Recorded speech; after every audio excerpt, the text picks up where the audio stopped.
So you were in hospital then for 2 weeks then before she was born. Yeah, it was 2 weeks before she was born. They tried to treat her antenatally. So I was on. They tried different medication, coupled up medication. They tried to see if that would work. And I was scanned more or less every day, twice a day. I had an ultrasound scan. Okay. I stayed in the A ward during that time for 2 weeks. It became a long haul with them. I used to joke, and that wasn't successful. Okay. Every time they checked the heart rate, it was still high. Okay.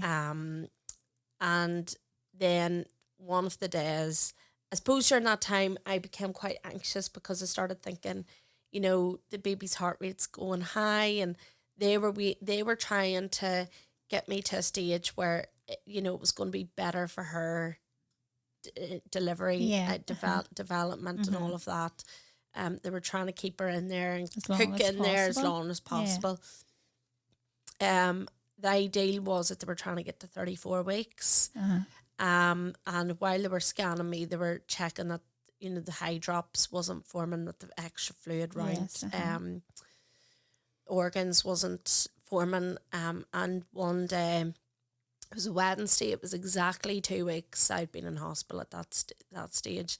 And I had went up for my ultrasound, and they found a tiny wee bit of fluid was starting to form. At 32 weeks? At 32 weeks. So that's whenever they went, no, like, she literally turned around to me, the obstetrician turned around to me and she's like, we're delivering you today. And I went back down to the ward, and in a weird way, I was relieved because there had been a bit of worry starting to form in terms of, you know, what if they miss the high drops? What if something, you know? Yeah. And again, I just kept thinking, you know, my baby's heart rate's really high and it's not coming down. So much worry for you. Yeah, what will happen? But before that, I do have to say we were very well prepared for. If you can be prepared for neonatal, we were told a lot. We were walked through the process. We, as I said, the support nurse, that was with us through that journey. She sat in scans with us. She helped us process things. Whenever our pediatric consultant cardiologist left, she would sit down with us and go, well, how do you feel about that? What do you think about that? You know, she your greatest support then? She was brilliant. Yeah, she was brilliant. My family were, both me and Robert's family were fantastic. But she was brilliant from a medical point of view of going, yes, you're maybe thinking this, but she knows who she is. Yeah. So and it's nice to know that. Yeah, she was great. And she got me and Robert together. She brought us up to the neonatal unit at the Royal. We were allowed to go in and see it so that it wasn't so that daunting. massive shock. Yeah. Of seeing our child in neonatal. She took us down to the delivery suite where I would more or less be having Olivia in. She talked us through the process of what would happen whenever I had to deliver by C-section, obviously, because of Olivia's heart rate. She talked us through the process of what might happen. She showed us the incubator. She basically showed us what will happen to Olivia at every step. She gave Robert advice in terms of, look, you know, you're going to want to be with your baby and you're going to be torn because your wife's lying on the bed. But she was like, there's nothing you could do for your baby at that stage. Support your wife at that stage. And that really helped Robert, actually. Yeah. You know. But that whole thing, like that support... sounds absolutely fantastic. Yeah. I'm sure that alleviated a lot of fears for you, a lot of worries. Maybe looking back now, you know, after she was born, you know, when you actually did see her first of all in that incubator, I'm sure it did lessen that. It did. Fear a bit. I'm sure there were still fears and worries, but it must have helped you a lot. Yeah. I don't think anything prepares you for the fact of seeing your baby in an incubator and tubed up and everything else. I don't think anything prepares you for that moment. No. But the fact that we were walked through a process, the fact that, you know, we had an opportunity to sit down and sort of try and process that for 2 weeks before. It kind of normalised. This is a daunting place. Yeah. So it's natural for you to be afraid, frightened, stressed, anxious, all those things. Nobody, as you say, could walk in there and not find that daunting. Yeah. So there's no shame or guilt or anything in that. No. You know, for parents, you know, that's it's a strength being able to walk through those doors. Totally. Isn't it? Yeah, totally. Yeah. And we also got a chance before Olivia was born to sit down with one of the consultants who was going to, they basically told us, like, more or less this will be the person who will deal with your baby once she is delivered. And that brought an awful lot of comfort to us as well, that we knew the faces that were going to be with us on the journey. And, you know, those faces didn't change. You know, those were the people, it was consistency. They knew us. They knew by that stage who we were. Did that create security then in you? It did, you know. Emotionally, mentally. Yeah.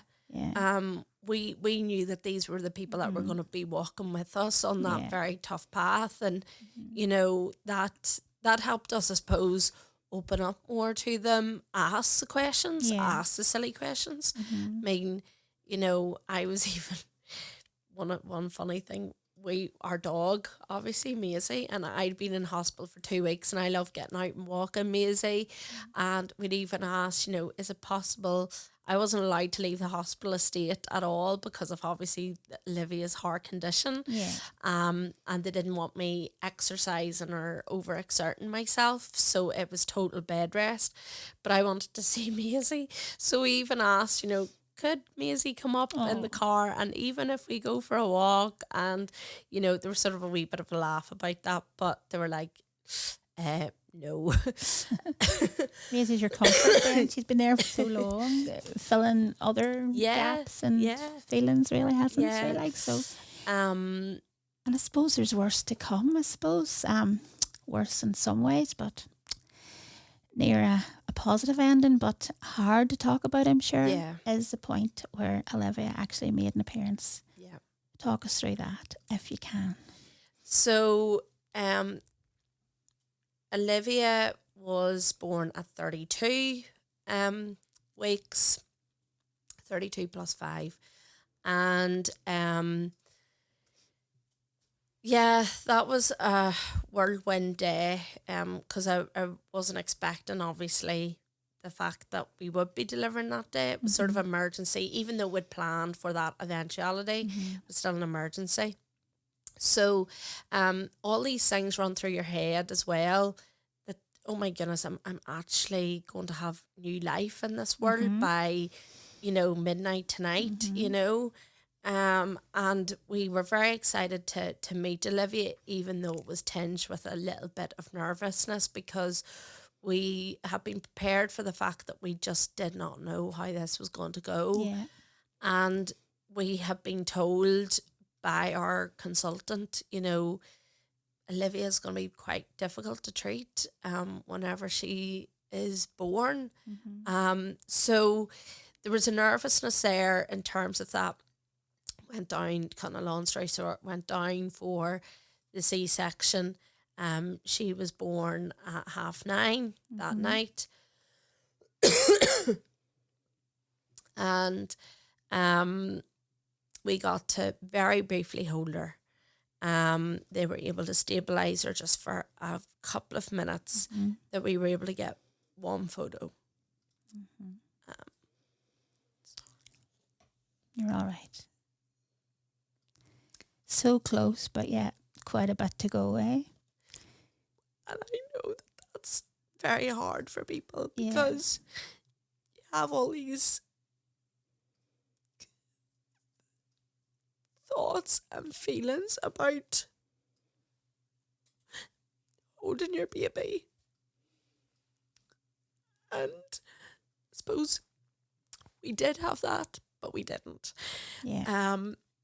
And it was hard because, you know, our first pictures are of us all scrubbed up and we're smiling, but things were just so uncertain. Yeah. Difficult, Deborah. And anyway, they took Olivia straight up to neonatal. Yeah. And we then it was just a sense of relief and wow, can you believe we've a baby girl? Baby. And there was a period of going celebration in some respects, because we went like we've a baby and we have to tell our family, and excitement and sharing the name and all of that. But then, you know, after the hospital, tea and toast came, which is the best in the world. For everything. Once it came, the realisation of Olivia is quite ill really did start to seep in again. And we sat for a while and nobody was telling us what was going on, and I suppose they were working on her. Okay. And we have been told, like, we will take you up as soon as we can so that you can see Olivia. But, you know, an hour passed, 2 hours passed, then we had one of the neonatal consultants come down and say, look, we're working on Olivia. She's quite stubborn to treat, but we're trying everything. We're trying everything. Dr. Sands, who's our consultant, he's up there at the moment. He's working on her. He then came down after a period of time, and we had to sign the consent form for Olivia to be defibbed, which again was quite hard because the terms and conditions of that are quite stark. But you know, I was comforted because these were the people that were on the journey. They were telling us that this is best for Olivia. So I was fine with that. And I made sure that both of us signed that. You know, you only need one parent, but I was like, sorry, hold on, can I sign that as well? Because if something had have happened, I didn't want Robert to be the only one signing it. So again, that's another tip I would always tell people. Make sure you stand up for yourself. If you feel something in the moment, say it. You know, even if that comes across that you feel like you're... To somebody else. Yes. But to you, you have to do what's right for you at that moment in time. And for me, that was what felt right. And I'm so glad I did it. I still, even though Olivia's fine, I still would have regretted today if I hadn't spoke up and said that. So they worked on Olivia from she was born at 9:30, right through to 4:30 in the morning. And we didn't get up to see Olivia till then. It was about 4:30, 5 o'clock. And obviously I was wheeled into neonatal in my bed. I couldn't obviously walk or anything. And I don't actually have much memory of that. Robert does, but I really don't. The only thing that I can remember is, sorry, I'm getting so emotional about don't this. Apologise. Understandable. The only thing that I can remember is we had the nurse assigned to us that night was a lady called Grace, and I didn't meet Grace after that, and she told my husband, she's like, I'm actually going off now. But the one thing I remember is she gave us a wee cutout heart. Yes. A wee patch. And it's a pink one. One was for Olivia to keep in the incubator, and one was for us. And that's a really special piece for us. and it's just literally a piece of fabric cut in a heart. Yeah. But to us, it meant everything. And the purpose of that is to swap scent. Yeah. So you can place yours beside the baby, and you can take the babies and smell that scent. Yeah. And I kept the heart, and that was really special to us. And Robert really connected to Grace, and because of all of that. And then that was our journey started in neonatal. Yeah. So all the preparation for neonatal and the walks and the talks and the education, did it take a wee bit away from the real trauma? Or would you say there's two different traumas here? There's the trauma of the environment, and the trauma that will never, ever be taken away is your baby's there, and this is what's happening. And Olivia was defibbed.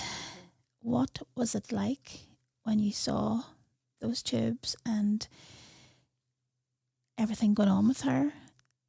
It was cardio conversions too, wasn't there, Deborah? So what was going through your head, when you saw all those equipment and all those things happening? Yeah. There is a couple of different traumas. There's a couple of different stages, I would say. I mean, for us, there was the trauma of getting a diagnosis and realising something was wrong. There was a trauma of the delivery and, what you thought was going to happen and that didn't happen. Your plans in terms of all of that changed. Not that I had a delivery plan as such, but those change as well. And then there is a trauma afterwards where you actually you have your baby and you're delighted to have your baby, but this is not the road that you had ever planned or envisaged. No. And there is a bit of a delayed trauma, I would say, nearly from neonatal until you get home. Yeah. Because I think it's only when we got home that we went, wow, we actually did go through that. Yeah. What happened? And it's actually whenever we look back on pictures, whenever I look back on pictures and I'm like, what? Yeah. When was that? That. What was that about? Yeah. Because at that stage it just felt like this wasn't real. Yeah, it was a strange. It's very hard to actually describe in ways because, you have that natural thing to hold your baby. You have that natural thing, and you're sanitizing your hands.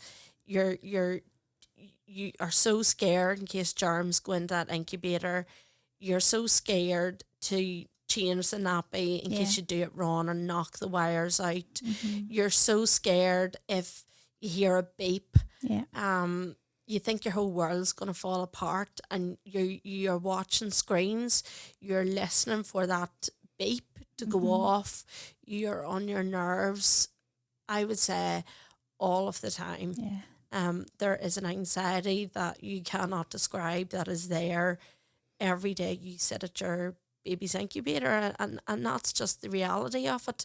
But regardless, the support in that neonatal unit blew me away. Yes, there was tears, and I probably didn't. Yes, I would have cried, at the incubator. There was times that did happen, and I cried in the parents' room more often than I can count. But we had great times. We used to sit and laugh with the neonatal nurses because you got to know them, and they became like family as well. They were caring for your baby. They were doing all the stuff that you wanted to do for your baby, but you couldn't. Yeah. And they were like Olivia's mini mummies and daddies, and it's so lovely whenever I see on Facebook, some of the neonatal staff liking wee pictures of her, or they comment on wee things, or whenever we brought Olivia back up to see them after one of our appointments, and they just couldn't believe the girl that she is now from when she was in the incubator. You know, it's so nice to see that. And as an ex-neonatal nurse, you love seeing the children you nursed. Yeah. And the parents. And for me, I love seeing the parents because I could just hug those parents because they deserve it so much. You know, is there anything, Deborah, looking back in the neonatal unit when all that turmoil, all of that trauma was going on, is there anything that could have made the mental health side of things a bit more bearable? Even as much as mental health nursing, psychologist, anything? I think I have to be honest in that we were probably lucky in the sense of we had traumatic experiences in that Olivia was obviously defibbed. She was defibbed 13 times in the first week. We probably had the same sense of humour as the people that were working with us, and you know, there was a bit of a joke, you know, when Daddy comes in, Olivia's heart goes mental because, you know, and trying to make light of the situation, and the difficult situation. You know, she would have went into SVT whenever Robert arrived, or, you know, things like that. Robert witnessed a massive thing. You know, he witnessed one of the incidences with the SVT whenever she was cardioverted. Her breathing tube came out, and he came down to me. He was grey, you know, having witnessed some of that. But, you know, the two of us helped each other through that, because I was like, look, both of us are going to go up now. We're going to go up straight away. Olivia's going to be fine. And whenever we went back up, she went into SVT again. And it became a wee bit of a joke as well. You know, the defib used to sit beside her incubator. She was defibbed a lot during that time. And, you know, we just need to have a wee bit of a joke with the team, you know, a rapport to help us get it through. Days. As I said, that support nurse that we'd met at the start, she was with us, and she kept coming up, and it just seemed to be she arrived to talk to us at the right time. So you'd say, would she have been your greatest support medically then? Yeah. Through those darkest days. Yeah. So what would you say then, specifically to parents out there now who are listening to this? What would you say to them now, from the bottom of your heart, advice, if they were ever going through the same situation? Yeah. What would you say to them? Ask the questions. Don't be afraid to ask questions. Don't be afraid to hold back in terms of how you're feeling. Share the journey as well with the other parents that are there. We met parents when we were there, and we got to build up a rapport and a relationship with them. Some of them, sadly, lost their babies. We think about them every day. And I'm still in touch with some of them. But we think about them every day.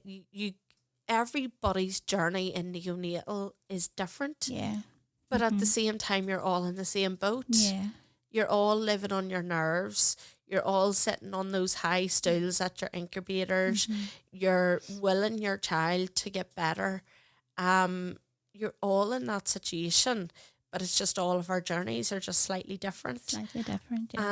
And I suppose we sort of felt guilty at times because we were able to bring Olivia out of the incubator once she got like slightly stronger and better. We were able to bring her out of the incubator and hold her. At times we felt guilty or bad about that because we could see other parents were not getting that opportunity. But you always have to remember you can't focus on somebody else's journey. No. And I think that's a big piece of advice as well. You need to just focus on your journey in that given moment. Yeah. So one thing that really stands out from what you've shared today, Deborah, is that for anyone listening, being a parent of a premature baby is a journey filled with fear, anxiety, uncertainty, intense moments of separation, fear again. And it's not about having all the answers, but about reaching out. There is help there. Reach out as much as you can. And that strength is asking.